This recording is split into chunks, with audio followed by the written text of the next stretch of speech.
All right, we're back at 7235 Ironwood Drive. We're just on the front slope now, and we've got a damaged shingle here, and we are going to try and do a repair, just like last time.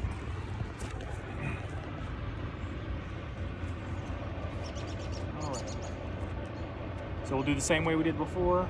Remove all the fasteners, get the old shingle out, put a new shingle in. We'll do 4 nails, evenly spaced across, so we're not in a high wind area, so we need to 6 nail it, and then see how the shingles around it hold up.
Camera just to show it off. Get the shingle out. You can see the adhesive in the matting coming off. This one's already broken a little bit. You can see the line right there. It's already starting to break. So let's try to get a new one in there.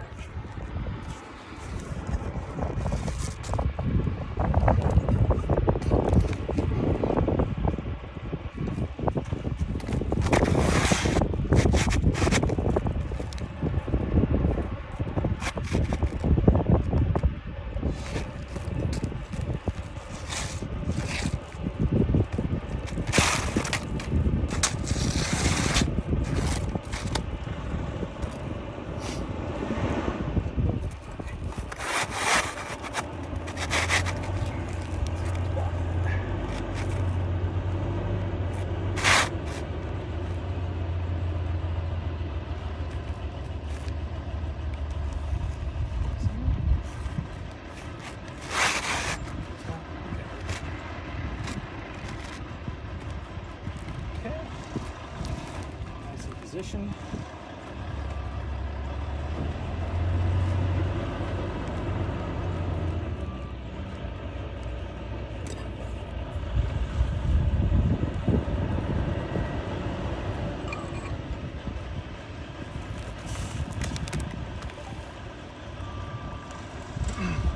And again, 4 nails evenly across, then we'll replace the ones in the upper shingle, and then we'll add a couple just to make sure that it sticks. And we have to make sure we can drive the nails perpendicular, so we'll lift the shingles just high enough to do that.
Down low, we nail these shingles just between the exposure and the tar line where they're meant to be. And up high, some of these are a little bit higher, so we have to replace those. So the higher tabs usually have to lift them a little bit higher to get the nail in there.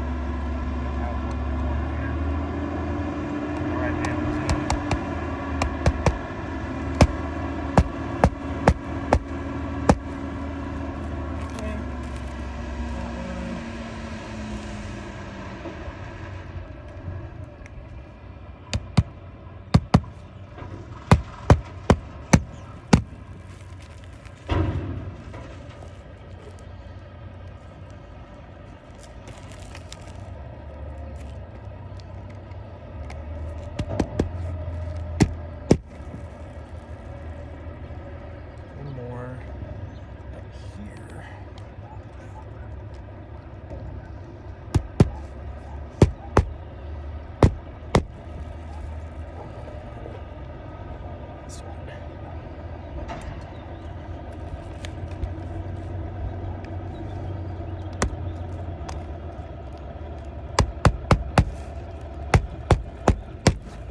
All right, that's it. We've got our new shingle in, and just like the back slope, most of these tabs broke, creased, and I'll show.